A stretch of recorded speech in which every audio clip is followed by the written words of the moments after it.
bonjour et merci d'être venu ici. On aura l'occasion d'échanger après pour approfondir au travers de vos questions, soit ici, soit au stand avec les étudiantes. Donc, le Master Management des organisations de santé, c'est une formation qu'on a créée il y a une petite dizaine d'années, parce que c'était une forte demande de l'Agence régionale de l'hospitalisation à l'époque, ARS aujourd'hui, et que ça répondait à un besoin de formation des cadres principalement. Le besoin identifié, c'était les cadres sup dans le sanitaire. Ça, c'est l'histoire du diplôme.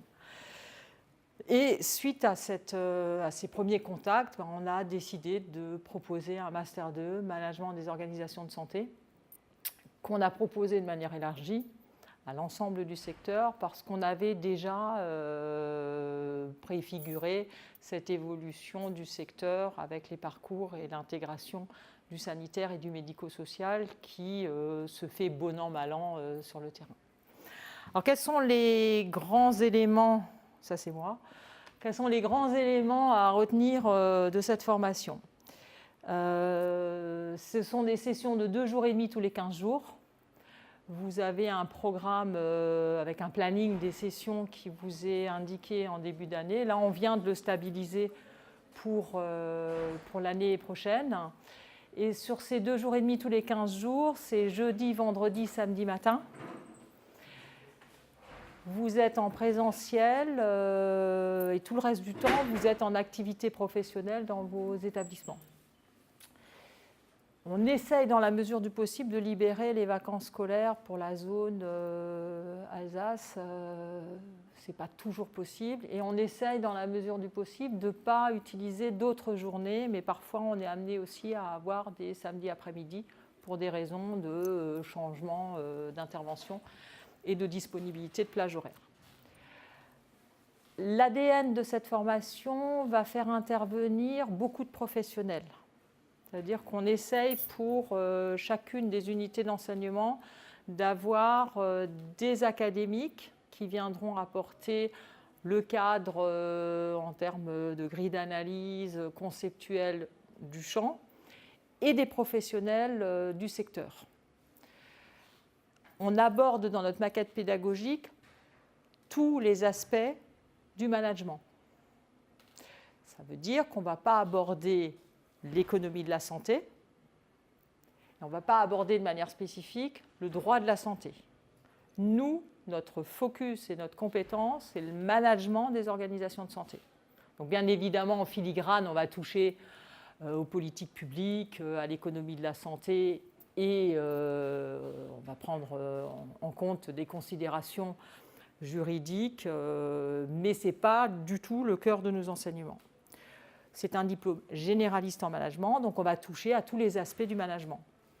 Stratégie, finance, gestion de la performance, des outils de gestion de projet, de gestion des systèmes d'information, du marketing, de la gestion des ressources humaines et des comportements organisationnels, leadership, management d'équipe, négociation.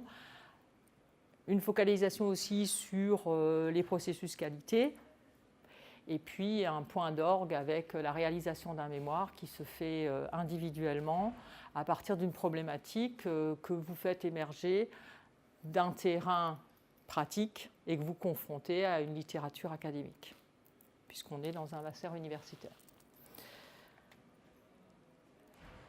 L'une des caractéristiques fortes de ce diplôme, c'est d'avoir réussi à attirer une très grande diversité de profils dans ce secteur. Donc on a des participants qui sont issus du sanitaire, hôpitaux, cliniques, secteur public, privé, associatif à but non lucratif, du secteur du handicap, la personnes âgées, les EHPAD, et puis le handicap psychique, physique, adulte, enfant, et d'autres secteurs.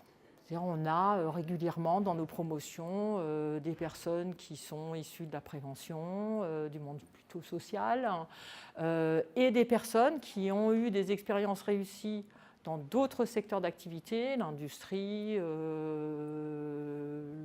la prestation de services à la personne, hôtellerie, restauration par exemple, avec un niveau d'encadrement, de responsabilité importante, et qui viennent rejoindre nos formations parce qu'ils souhaitent évoluer dans le secteur de la santé.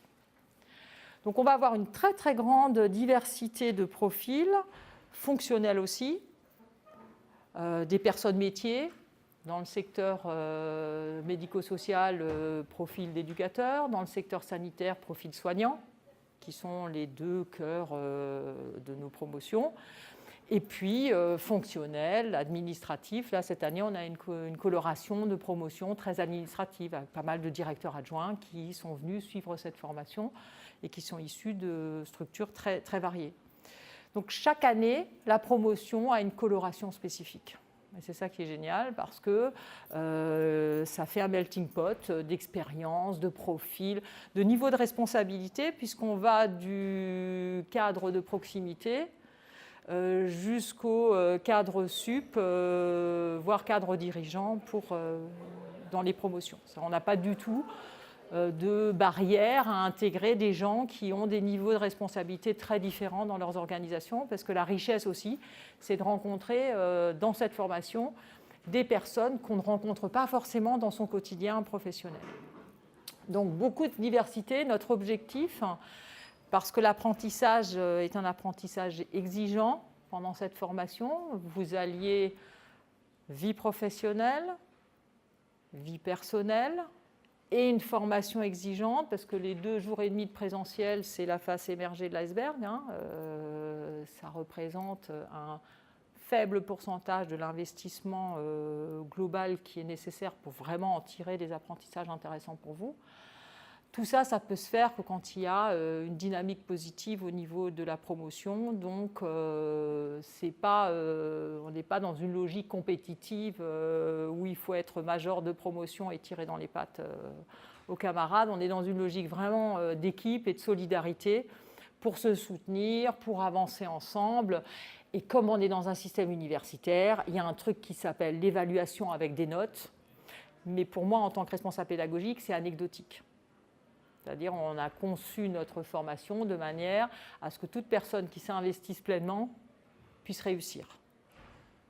Ce n'est pas une formation élitiste où il s'agit d'éliminer les 3/4 des personnes qui la suivent. Et pour ce faire, c'est important que se dégage une solidarité d'équipe. Donc le format pédagogique, c'est beaucoup de travaux de groupe, beaucoup d'échanges à l'intérieur de la promotion pour pouvoir s'enrichir non seulement de la relation et de ce que vous apportent les intervenants, mais aussi de ce que peuvent vous apporter vos camarades de promotion qui sont issus d'autres fonctions et d'autres structures que les vôtres.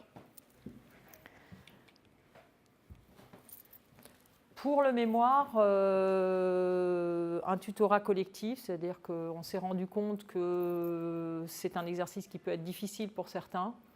Et donc, tout un soutien est mis en place tout au long de l'année, en groupe, pour que vous avanciez avec des points d'étape pour la construction de votre mémoire. Si vous avez déjà des idées ou si vous pouvez déjà commencer à lire tous azimuts, allez-y, parce que c'est par ce premier pas que vous allez entrer dans cette dynamique de travail de mémoire. Et puis, plein d'autres choses à découvrir. Alors, je vais laisser la parole aux anciens. Donc, Nathalie, promotion actuelle, c'est un partage d'expériences et de connaissances. Ce sont des rencontres enrichissantes, stimulantes, une montée en compétences, une prise de distance avec une interrogation, c'est salvateur. Une vision stratégique qui se clarifie, c'est quelqu'un qui est amené à interagir à un niveau stratégique dans sa structure. Et beaucoup d'humanité, c'est-à-dire l'aspect relation avec les intervenants et à l'intérieur de la promotion sont vraiment des aspects essentiels.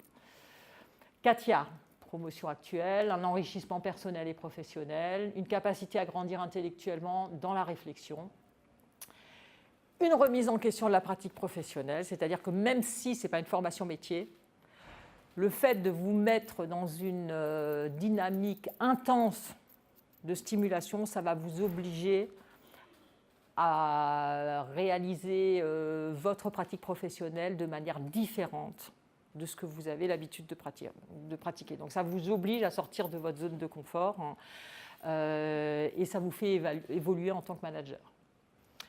Année lourde. J'insiste, et vous avez Karine et Marie-Kay qui sont au fond, qui viennent de nous rejoindre et qui pourront largement répondre à vos questions et le confirmer et vous donner des conseils pratiques. C'est une année intense et lourde. Donc, il faut faire cette année quand c'est la bonne année pour vous, en termes de maturité de votre projet professionnel et en termes d'engagement moral dans le travail avec les autres, mais aussi d'engagement physique et intellectuel dans ce que va requérir cette formation par rapport à votre investissement. Parce que sinon, vous allez vous priver des apprentissages et priver les autres des apprentissages puisque vous n'êtes pas en interaction avec eux. Le corollaire ou la récompense, c'est que c'est épanouissant et stimulant. Alors, j'ai Karen aussi, promotion de l'année dernière. Année intense, en rencontre et en concept, prendre du recul, ça permet d'évoluer, enfin elle l'espère, d'évoluer dans sa carrière. L'aspect lourd commence à s'estomper au bout d'un an, hein, donc c'est intense quand on y est, après on ne voit plus que le côté positif des choses. Coquelac l'année dernière aussi. Alors là c'est intéressant parce que lui il nous dit que c'est un cheminement. Parfois, trop concentré sur le point d'arrivée, on en oublie d'en apprécier le trajet, le chemin, le voyage. C'était notre poète l'année dernière. C'est durant ce voyage qu'on se projette dans la destination, qu'on s'imagine, qu'on rêve. Donc c'est aussi une année où vous allez être stimulé pour envisager votre projet professionnel peut-être différemment. C'est des imprévus, ce sont des galères, ce sont des changements. Ce sont aussi des rencontres inattendues. Donc, il se passe plein de choses pendant cette année et vous ne les avez pas forcément anticipées. Et souvent, on apprend plus du voyage que de la destination. À la destination, on visite, on explore. Du voyage, on se découvre soi-même. Hein, on se découvre soi. Ça, c'est un point essentiel et je terminerai là-dessus par une petite boutade. On veut tous le changement. Quand il s'agit de changer, il n'y a plus personne. En gros, si vous entrez en Master MOS, la seule garantie que je peux vous donner, la seule promesse que je peux vous faire, c'est qu'à condition de vous investir et de vous engager, vous allez changer. Vous allez vous transformer dans votre posture managériale, parfois au-delà, mais ça, c'est pas mon intention, mais je peux constater aussi que ça touche aussi à une transformation qui parfois est un peu plus large. Et l'objectif, c'est de transformer les managers pour transformer les organisations.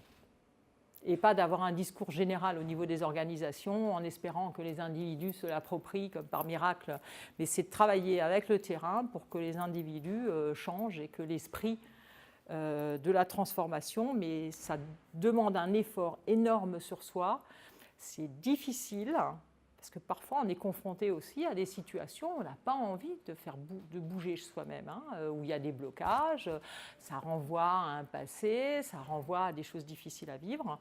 Et c'est un peu ça qu'on va toucher dans cette année. Donc il y a des hauts, il y a des bas. La bonne nouvelle, c'est que tout le monde n'est pas en haut en même temps et en bas en même temps. Donc on arrive, par l'esprit de la promotion, à soutenir cette tension permanente pour que vous soyez dans une dynamique d'apprenance tout au long de l'année. Voilà, j'en ai terminé pour ma part et puis je suis prête à répondre à vos questions.